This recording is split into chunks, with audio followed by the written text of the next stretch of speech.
What's up, y'all? You see who I got in here? Yeah, R&B extraordinaire. that boy from the VA side of things. You feel me? Hold up. Let me make sure I'm recording. Yeah. You on now? You on? Yeah. We good. All We right, good. we We on? good. You ready? Yeah. All right. All right. So, my first question for you. All right. There, of course, excluding the 70s and 80s, Mm-hmm. what artist has had the best 4-album run in R&B? Damn. For me, I that's say Music Soulchild. Oh, okay. Yeah. Yep. You can also add Mary had a legendary run. Okay. SWV had a legendary run. I 4 don't know, but albums I don't though? know if they have 4 albums. Yeah. I know they got damn, who else, man? Like People say Usher. Usher, definitely Usher had a crazy legendary 4 album run.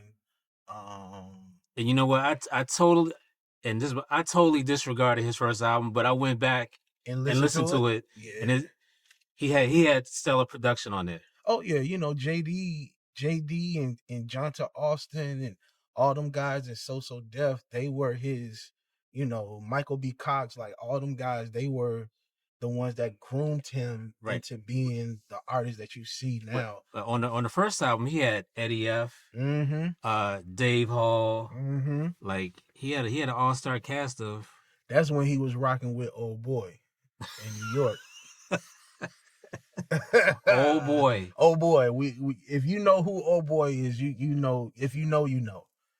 But yeah, he was rocking with him, and then JD and his camp stepped in, especially when it came around to the what is it? You made me want to lean away.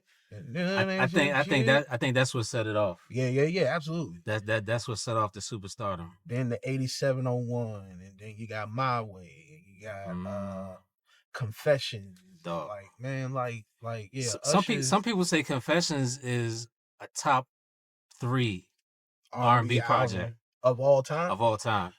I don't know about that. That's a hard one, man, because now you gotta put it in the category of Michael Jackson, generational. Yeah. You know what I'm saying? Because around 8701 and Confessions and all that, Michael was still out here. You know what I'm saying? He had the Invincible album. A lot of people kind of sleep on the Invincible album. They don't give it a lot of love.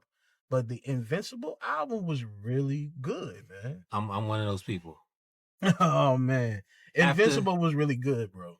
After Bad, Dangerous was kind of iffy, was kind of shaky. Of course, Bad, of course, uh Off the Wall, Thriller. So like all these albums, like it's hard to, well, some people would even venture out to say that Michael Jackson wasn't R&B, he was pop. But he had all of the R&B elements that made the record R&B. You know what I'm saying? So, I mean, yes, he was, extremely uber popular because, I mean, shit, it's Michael Jackson, but his sound was he still had that soul in his music. Like he never lost that soul.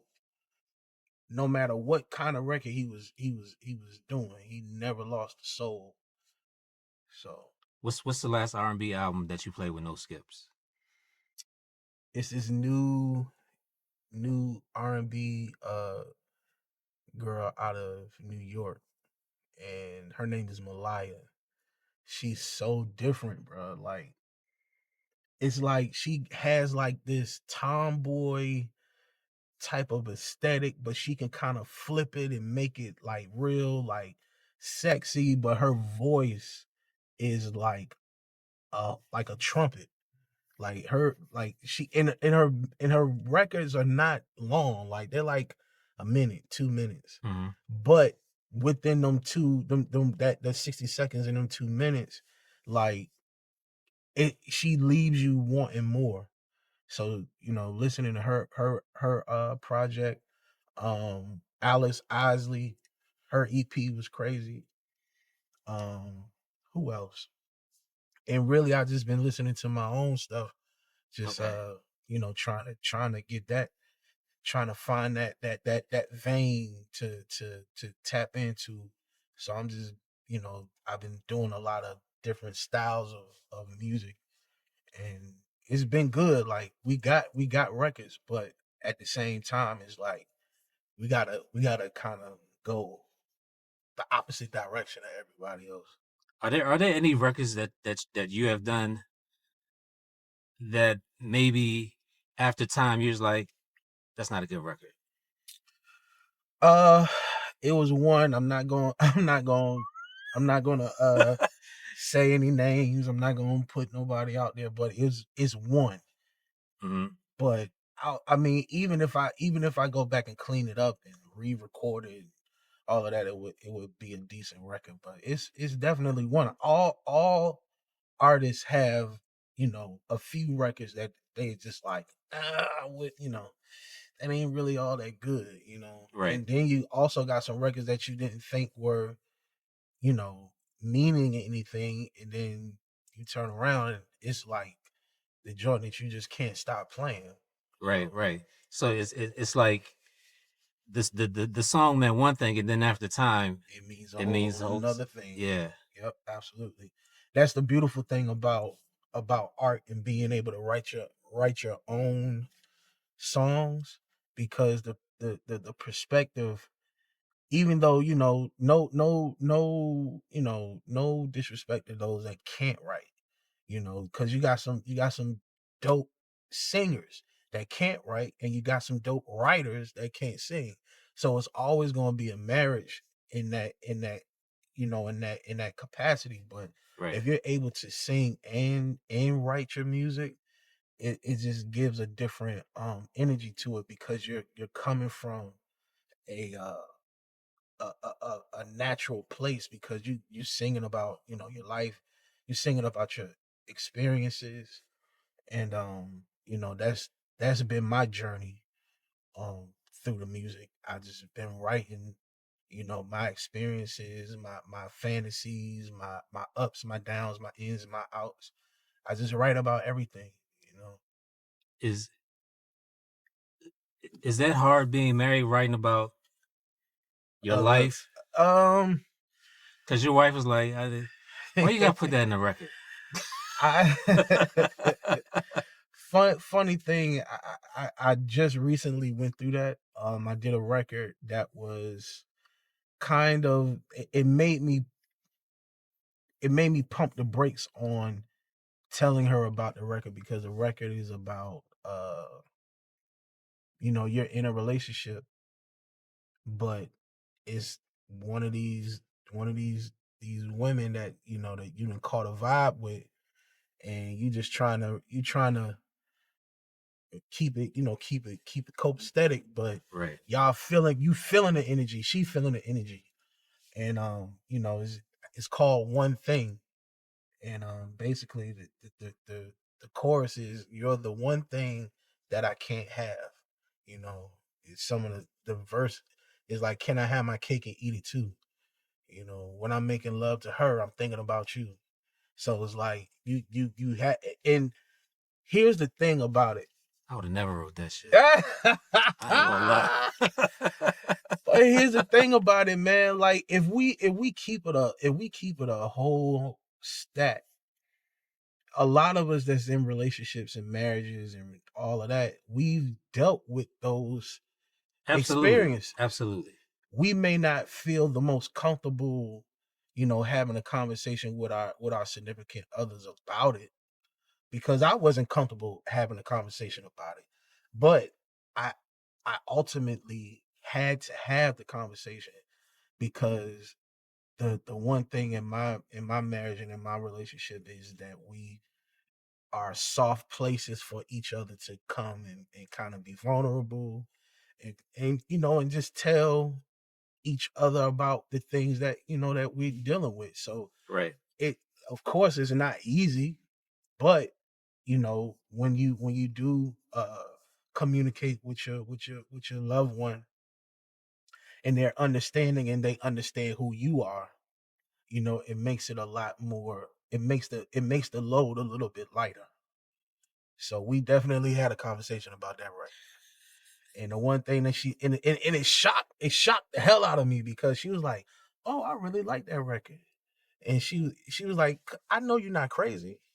And she said it with a smile. She was like, "I know you're not crazy." And I took that as, yeah, I'll cut your money. You know what I mean? So Mm, yeah, man, that's my road dog. That's my best friend. That's my lover. That is my intercessor. Shout out to Felicia, baby. I love you. is that one of the records that you were scared to release, or you had second thoughts? I wasn't scared to release it. It's just not. I just haven't put it out yet. So Oh, I you got I got I okay, got I okay. got like 5 or 6 records that will eventually come out within the course of the fall. Um, Still recording. I'll be dropping singles starting in September. One single is gonna be called "Safe Space." It has a real retro '90s feel to it. Um, then I'll put out one thing. So all these things gonna have visuals with it, and also have a soundtrack that I'm a part of, that I have the lead song on, that's coming out in no I think it's coming out maybe in October, November, for this movie called The Love Doctor. It's starring TC Carson, Hmm. from Living Living Single. Single. Yeah, he's the executive producer and he's in the movie. So that movie will be out in November, and the song that I wrote called "Superhero" is the leading song on Oh, that that's on dope. that movie. Yeah, man. So That's dope. we're gonna do visuals for that one as well. The soundtrack will be out. Shout out to Star Makers. Shout out to Bob. Shout out to Smile. Shout out to Atia.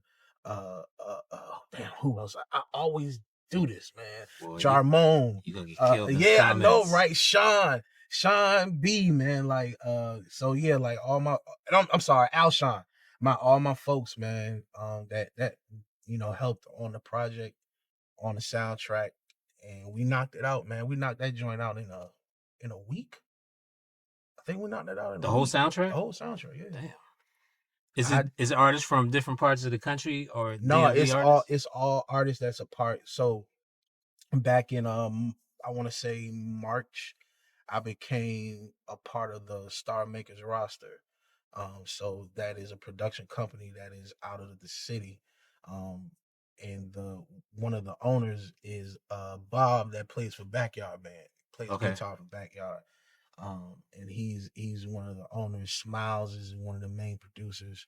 Shout out to Kevin. Shout out to Smile, like Juan, everybody, Omar, everybody, T, everybody that's a part of that camp, man. And they embrace me. I've been working with them for years, doing background work and all of these different things. That's how I was able to do background for Raheem Devon a long time ago. Did that What song? through it was live. Oh, We okay, doing okay, live okay. backgrounds for his show.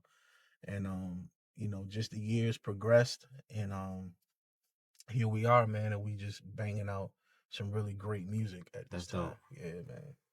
You did a project with Judah Mm-hmm. where you sang over Wu-Tang, Yep. Wu-Tang joints. Yeah. How did that come about? Um, I had always likened myself to be like a mixture of like Wu Tang and Luther Vandross, because I always wanted my I always wanted my music, or the beats to hit hard, but I wanted the melodic tones of R&B, just like a Jodeci, just like a Mary J. You know, those were like kind of like the trailblazers of that sound. And it's just in my DNA so much that I kind of just follow the trend. And Wu Tang is one of my favorite, all time favorite groups. Reason being is because where I'm from, Virginia Beach, You Norfolk. you from Virginia Yeah, Beach? yeah, yeah, yeah. I'm from Okay. the 757, man. Uh, Wu-Tang had connections in the city. You know what I'm saying? So you would see Raekwon and Ghostface, and you would see Jizza, and you would see like Papa Wu, and you would see all these guys that are from Wu-Tang in the neighborhood or at the mall, or you know, That's crazy. somewhere riding. Like you would see five or six Mercedes 190, what is it, I-190 joints, the baby Benzes. Yeah, They yeah. would have a caravan of like 6 or 7 of those joints just going down Virginia Beach Boulevard. You know, they had the Wu Wear store on Virginia Beach Boulevard. So Wu-Tang is really a part of my musical fabric. And of course, Luther, like, you know, all of my aunties, Right, you know, would play right. Luther. My mom and my grandparents would play Luther. So, you know, that's also a part of my musical fabric. So I just put the two together to kind of like make this project. It's still on Bandcamp. Like you can still go and download it and purchase it or whatnot. Um, so yeah, man, like it came out really dope. I have my A1, one one of my top 5 MCs, Fro Wonder. We got ADST on a record. I got Zola on a record. So yeah, man, and Judah put it together for me. Shout out to Judah. Shout out to Judah. Shout out to Judah, man. Like he set me up to be in a position I'm at right now, you know. Right.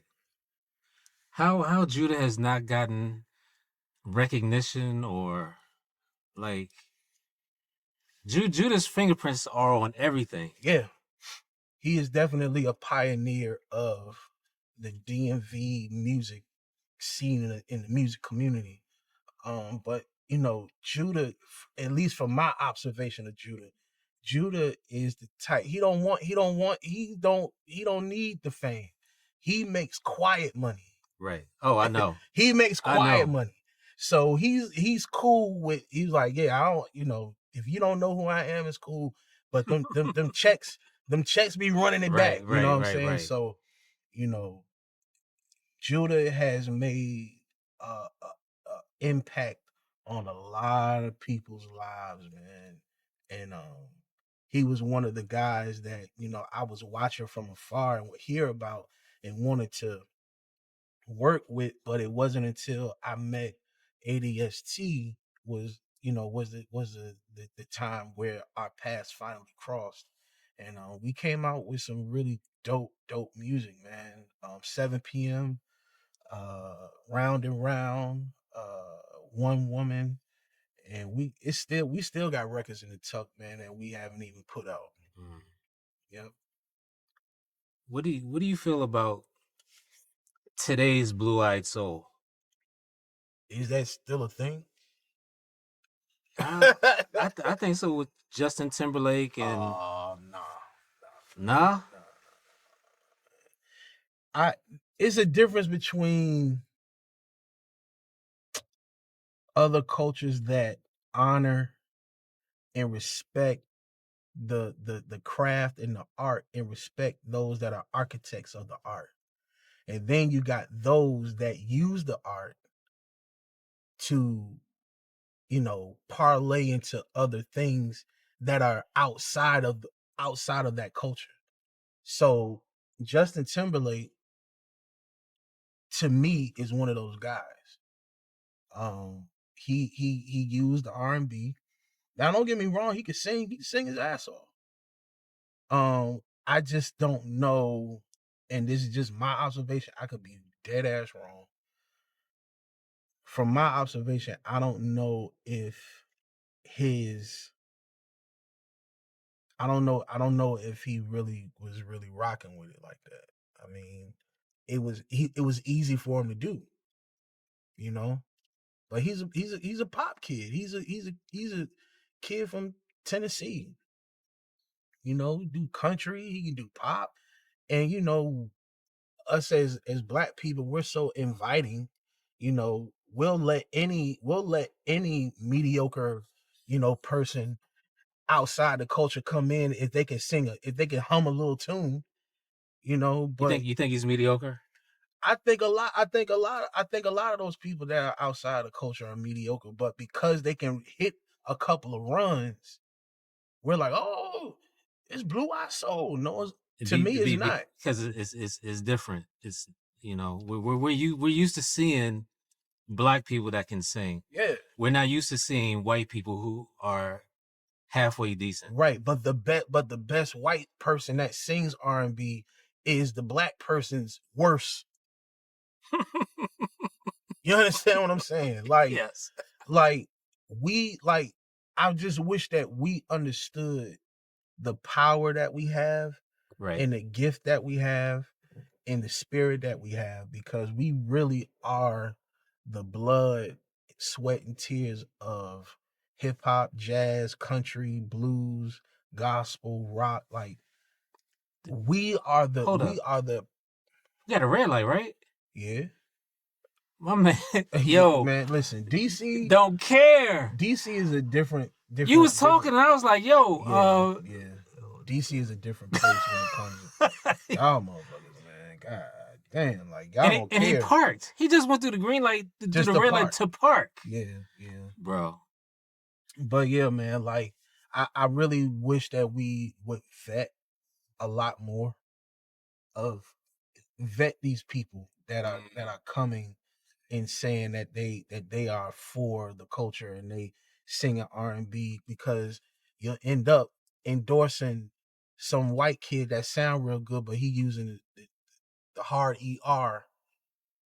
N word, you know. Then Yeah. you find out later that, oh man, he you know, is what it is. But if we were really like vetting people and really, you know, gatekeeping our stuff, our intellectual property, I think a lot of the stuff that we, you know, will find, a lot of places that we will find ourselves, we wouldn't be in so But much, a you lot know. of these people are getting, you know, co-signed. Timberland had Justin Timberlake. Yeah, Uh, Usher had Justin, yeah, Bieber. Bieber, yeah, because for them it's money. Right. It's capitalism, it's commerce. You know, we know that if you put a white face with a soulful or black voice, that shit is gonna blow up all over the world. What do you think Sam Smith was able to do a traditional R&B album? Now, could Tank or you name it, Tyrese, could these brothers do the same type of music and get the same type of love and recognition? No.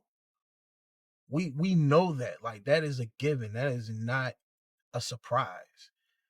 But I think that because a lot of times we be thinking that white ice is colder, we just go along to get along because we know that we're gonna get $1 or two out of it. I'm not really pressed to to make money with people that I know that don't care about my people.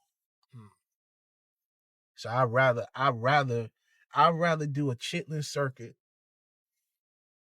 like Frankie Beverly and Maze, be loved by their people and help their people and create the soundtrack to their people's lives, than to be pop, you know, Right. be popular. Like I'm not interested in being popular. Do I want to make money? Yeah, absolutely. But I believe that with the gift and the talent and the art that I create, and that the people that I'm associated with, that we create, we can build our own economy within our own people. Because I'm not out here trying to bust you upside your head for $300 $400 tickets. You know, I am a working class No shade, B. artist. No shade, No B. shade to No nobody. shade, If B. you can pay for it, if you can get it, do your thing. But I know that majority of our community, you know, we hard working day to day. We trying to make it happen. And if they can come to a venue and they can hear me and experience what I bring to the table and have a good time, and they don't, and I'm not, you know, running through their pockets, they'll be around forever. And then they're not fans no more, they're family, they're supporters. You know what I'm saying? I'm not looking to just have fans. I'm looking to create community with what I do. All around the world, creating community. I'm gonna ask you a question, Mm-hmm. and we can bleep this part out. Okay, all right. But I want to know your opinion. Okay. And I'm gonna take a cue from the Joe Budden podcast. I need you to shit on a classic. What's a classic record? Shit on a classic? What's a classic record that everybody thinks is a classic record that you think is trash? Oh man, that's hard. Everybody thinks that record is classic, and I think it's trash. Whew, man, I really don't. Off the top of my head, like all the Drake's R&B. That don't count. Why it don't count? Why? Nigga, I said classic. Oh shit. All right, cool. Man, to be honest with you, bro, like I really don't know of a classic that I would say, oh no, that's not a classic to me. Because if it impacted my life in any way, to me it's a classic, you know. Yeah, and it doesn't have to be a well-known record. But what I'm saying is, Uh-huh. records that other people think is a classic that I don't think is a classic, right? Right. And I'm really like I really can't think of one like right off the top of my head. Like, I know people feel like Return of the Mac is a classic. And absolutely. I think that was like really, you know, hey man, interesting vocals. You're not gonna shit on my man like that. I said it was interesting. People probably think think that my vocals is interesting. Everybody ain't gonna like you. You know what I'm saying? So Return of the Mac. Return of the Mac is definitely a classic, but you know that whole like, you know, sound like Donald Duck singing a little bit. You know? Oh, you lucky that nigga in England right now. Oh, I'm sure, because when I get to London, I'm sure I'm gonna hear about this shit. It's his fault. He wanted me to say I didn't, you know what I mean? Like, but nah. To be honest with you though, Gadget, like, I really don't. I don't take pride in, and I'm really trying to figure out how to say. I don't take pride in shitting on other artists. Right. Because number one, I'm focused on I'm an artist, but I'm focused on what I'm doing, and I'm not going to try to make somebody feel small to make me feel big. Got you. You know what I'm saying? So if you're doing your thing and you're confident in doing your thing, regardless of how I think about it, you keep going, you keep doing your thing, because I'm sure that there's somebody out there that feels the same way about my music. They're like, you know, he think he this, he think he that. I mean, I get that all the time. Shit gets back to me. It be times where I don't even want it to get back to me, but it gets back to me. And all I can do is just say God bless him. You know, it takes a certain type of individual to look at other people and always have something to say about other people's shit. I don't have the energy nor the time to be focused on what everybody else is doing, because I'm focusing on getting my craft together, getting my stuff together, making sure that I'm being the better me every time I touch a microphone. So yeah, man, like I salute all artists, because this shit is not easy. I salute every creative that has the courage to let their art be displayed to the world, because the world is cruel, you know.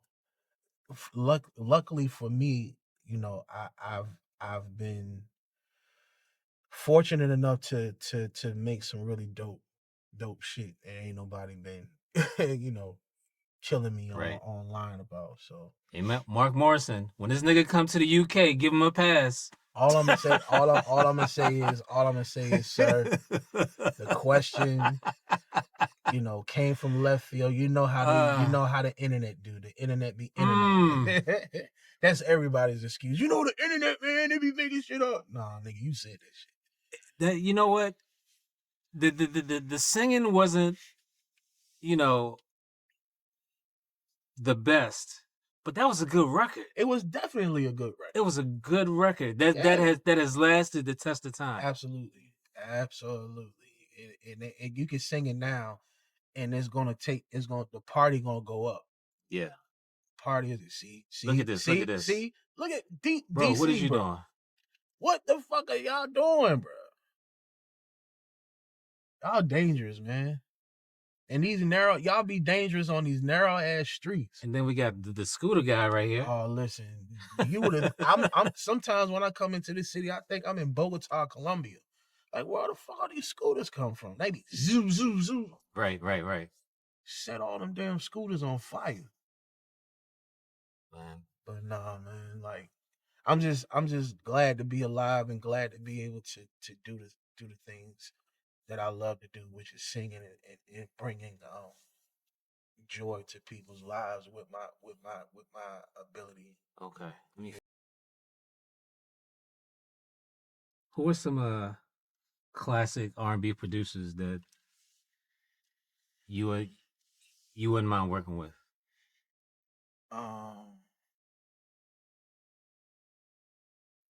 I want to work with Raphael Sadiq. Mm. Raphael Sadiq. He just did some stuff with Al, yeah, Alice Fire. The clips that I saw. Yeah, like Raphael is just one of them ones, man. Who else? I would love to do this. Rank your top 5 R&B producers. Okay. Teddy Riley, number 1. Mm. Jermaine Dupri, I would say, is number 2. God damn, I know I'm gonna get cooked for this one. Uh-oh. Oh my God, I'm gonna get cooked for this one. Go ahead and say it, bro. You know who? Oh boy. Oh boy. I mean, we could character aside. Right. He created it. Hold on. There's 2 old boys that produced. Well, I ain't talking about the other okay. Boy. I'm talking about the recent old boy. Yeah, okay, the recent old boy. The recent old boy. Okay. He created the soundtrack to my generation's life. With Faith and with Jodeci and with Mary, man, with Carl Thomas and Gina Thompson. Like, I mean, like if we really gonna call a spade, like, where would R&B be without his contribution? So that's as far as it goes for me. Uh-huh. I all the other shit, hey, do y'all do what y'all gotta do with that food. But Devontae. Okay. Devontae Swing. Man. One more. What is it? Kareem Biggs? No. I'm thinking about no. So okay.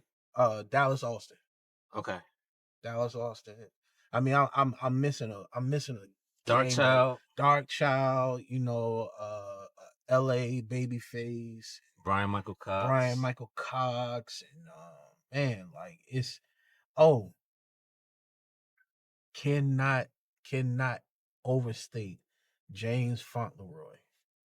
James Fauntleroy is one of the greatest writers of our generation.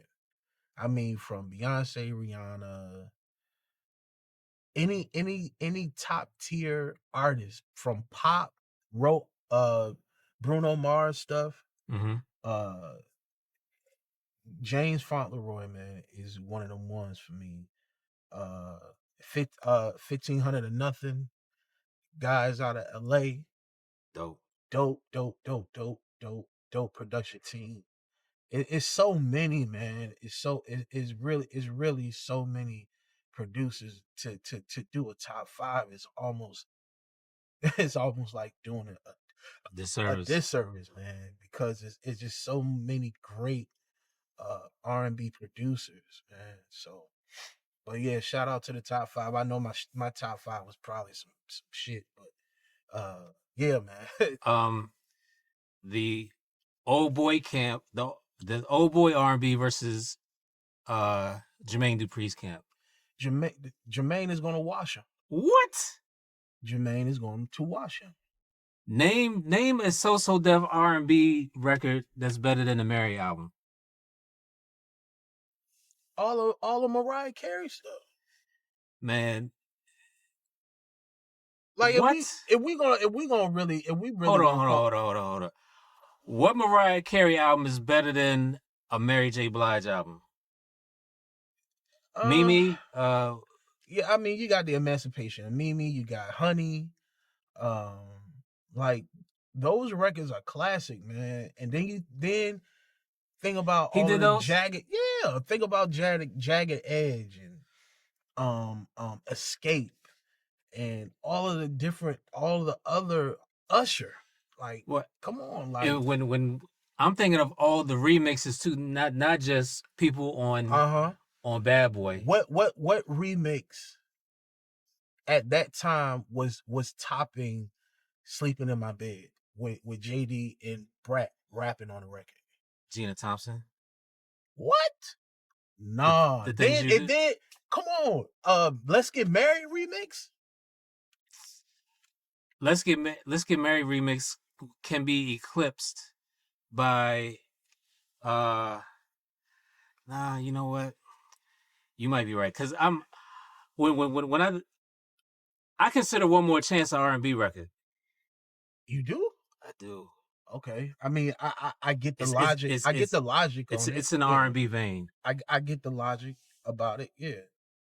But to me, what what what makes JD be a cut above is the fact that he actually put his hands on the machine, On the MP. on the MPC, and he crafted those records. You know, of course, he had Bryant, Michael Cox doing his thing and playing on it, but when it came down to it, like JD was really putting that shit together. Now, old boy was kind of like he was the mastermind behind it, but if I'm sure that if you sat him down in front of a piano, you know what I'm saying? Like it's just a difference. It's a difference. Like even with like Quincy Jones, like Quincy Jones was kind of a hybrid of he crafted, he played instruments, and he also was able to uh uh put those pieces together to make classics. You know what I'm saying? Temperton and that whole era when Off the Wall was being made. And all of those different records with Patty Austin and I mean James Ingram and all that, man. Like it's just James Ingram, it's a man. difference. It's a difference when you can actually do it. When you can actually make it yourself with your own Yeah. mind and your own hands. I get it. I get it. I'm a producer. I get it. Yeah. So like JD is to me is a cut above the other guy. So yeah, so we not saying that name. Oh We're man. not gonna say that name. If you know, you know, goddamn. Okay, so we have come to a part of the show Mm-hmm. where you're not a rapper, so you don't freestyle, Nah, I don't freestyle. but Mm-hmm. you're a singer. I am. Yeah, I got a little something for you. Okay. Where's it at? Let me turn my light on. You Let's see what trick bag gadget gonna put me in Oh now. yeah. Let's Oh see. yeah. Okay, I remember this, Mike. That's right. Yeah. I just want one of your songs, bro. Okay. Acapella. All right. Uh, do you mind if I step back and take a look at you? Girl, you're so beautiful. From your eyes to your lips to your hips, I want to take a mental note of you. Do you mind if I tell you how I really feel? Don't want to keep my heart concealed. I was hesitant to let you in, but I'm ready for this love to begin. So let's take our time, explore this love we have in front of us. Sit back and relax. I'ma love you real slow, girl. There's no need to rush. I want you to feel every inch and ounce of my love. And when we're done, we'll lay together till the second round has begun. Tell me, do you mind? Has that come out yet? Yeah, this Do You Mind? ADST All right. produced that record that is on Shout out to the Dre. shout out to Dre. He out in Nantucket or wherever Yeah, the fuck man. they at Yeah, right now. Martha's Martha's Vineyard. Vineyard, yeah. They out in what is it, Oak Bluff. Yeah. I They said went to Nantucket. God they damn. went to Jack and Jill's right now. You know what I mean? Shout out to Priest, shout out to Shout out Dre, to Priest the man. Yeah, Nomad. man. Absolutely. Got a documentary out. Yes, yes. Can't wait to what can't wait Yeah, I to haven't seen see it it, yet. man. Can't wait to see it, man. You know, what was there when he was talking about his process, and now seeing him, you know, getting the accolades and getting the acknowledgement for the documentary is really a sight to see. So I'm glad to see him finally get his flowers. yeah, absolutely. He's been holding it down Long for time. decades, you know, and to see him get the honor that he, you know, so rightfully deserves, you know, it's a very special time to witness that. So shout out to Priest, man, for sure. All right, man. I want to thank you for rolling around Oh man, with me. thank you for having me, bro. I appreciate it, Yeah, man. this will come out. Just to let you know. You ain't just hoarding the content. That's right. All your other podcasts, just put it out, Just put bro. it out, man. Yeah, we don't Put care it what it out. sound like. Yeah, for sure. But yeah, man, I appreciate the time. I appreciate you having me riding around, you know, riding around the city that I love, DC. I love y'all, man. I Yeah, really do love we the don't love city, y'all man. rolling through red lights, but Yeah, pretty much. oh But shit, I didn't even see, brother. I'm see, so yeah, oh, see, like, shit. yeah, I'm talking shit you almost never hell. know what you're gonna run into in the city, man. I think that's one of the things that I love about DC, man. It's so much. It's a lot of love. It's a lot of things that's happening, but it's a lot of love from the people, you know, in the city. So, you know, DC has embraced me, has took me in as one of their own, and I love them for it, man. So thank y'all, appreciate it. Plug your projects, Instagram, all that stuff. Love Transplant Volume 1 is out on all the DSPs. You can find me on all the social media platforms. Sing Sing Steph Steph. Yeah, man, you see me in the street, you know, shake my hand, ladies hug me. And Y'all still doing the karaoke? we are doing a lot of different things. A lot of things are in the works. You know, the politics in DC has a lot of things being shifted and moving around. So it's a lot of moving parts right now. But if you know, you follow me on social media, you'll see the flyers, you'll see the announcements of where I'm at, you know. That's what's up. Yes, sir. All right, man. Thank you. Appreciate it.